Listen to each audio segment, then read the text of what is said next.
নহয়, ইয়াত কৰি ষ্টাফে নিজৰ সহকৰ্মীৰ এইটো যিহেতুকে তথ্যটো দিছে, ইয়াত মিছা কথা ক'বলগীয়া একোৱেই নাই, একদম সত্য কথা।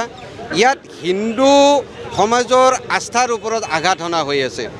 সেইকাৰণে এইবোৰক কৰায়ত্ব কৰিবই লাগিব।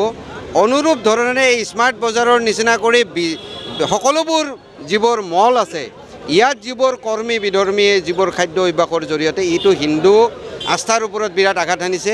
আৰু এইবোৰ যদি কৰায়ত্ব নকৰে তো বিশ্ব হিন্দু পৰিষদে নিশ্চয় এটা বেলেগ ধৰণৰ আন্দোলনলৈ আগবাঢ়িব লাগিব বুলি আমি ক'ব বিচাৰিছোঁ।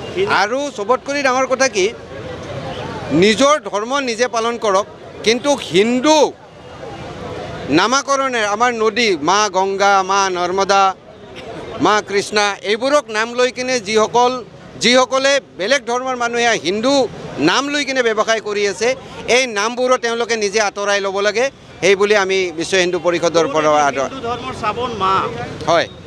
এই সময়ত এনেকুৱা পৰিস্থিতিৰ মাজত গো মাংস এটা শ্বৰুমত অনাটো এটা হিন্দুক বদনাম কৰা হৈছে বুলি আপুনি ভাবে নেকি? হিন্দু বদনাম নহয়, এইটো জানি বুজি হিন্দু আস্থাৰ ওপৰত আক্ৰমণ কৰা হৈ আছে। এইটো হিন্দু আক্ৰমণ কৰা হৈ আছে। যেনেকৈ লেণ্ড জেহাদ, লাভ জেহাদ, তাৰ দৰে এটা সাংস্কৃতিকভাৱে এইটো আক্ৰমণ এটা চলাই আছে। সেই আক্ৰমণক ৰাইজে প্ৰতিহত কৰিব আৰু প্ৰশাসনে ইয়াত সহযোগ কৰিব লাগিব, নহ'লে বিশ্ব হিন্দু পৰিষদে বঙাইগাঁৱত আমি বেলেগ ধৰণৰ আন্দোলন কৰিবলৈ আমি বাধ্য হ'ম। ধন্যবাদ।